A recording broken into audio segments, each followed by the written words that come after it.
కామారెడ్డిలో ఎమ్మెల్యే వెంకటరమణారెడ్డి ఇంటిపై దాడి దుర్మార్గం Telangana BJP chief Ramachandra Rao MLA Venkataramana Reddy సవాల్కు భయపడి కాంగ్రెస్ నేతలు దాడి చేశారని ఆరోపించారు. ఇల్లు ఆఫీసులపై దాడి చేయటమా కాంగ్రెస్ సంస్కృతి అని మండిపడ్డారు రామచంద్రరావు. ఓడిపోయింది వాళ్ళు, మేము కాదు. మా సింగిల్ లార్జెస్ట్ పార్టీ, చెప్పడానికైనా బుద్ధి ఉండాలి వాళ్ళకు. మేము హయ్యెస్ట్ ఓట్లు మా బీఆర్ఎస్, కాంగ్రెస్, ఎంఐఎం కలిసి ఈరోజు మమ్మల్ని చైర్మన్గా రానికుండా చేశారు.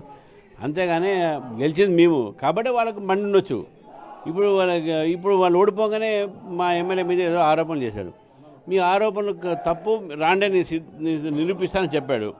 ఇప్పుడు ఏమైంది? నిరూపిస్తానన్నప్పుడు వాడు ఇంటి మీద అటాక్ చేశారు, ఆఫీస్ మీద అటాక్ చేశారు. ఎట్లా చేస్తారు? మీరు రావాలి కదా చర్చకు.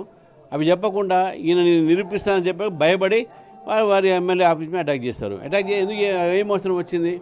అంటే ఇళ్ళ మీద ఆఫీసుల మీద అటాక్ చేస్తారా? ఇదేనా కాంగ్రెస్ సంస్కారం, కల్చరు?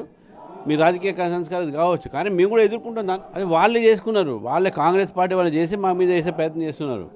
మా వాళ్ళు ఎప్పుడు కూడా ఇట్లా వైలెన్స్లో బోరు. కాబట్టి సీసీ ఫుటేజ్ చూడండి, ఎవరు బండారం బయటపడుతుంది.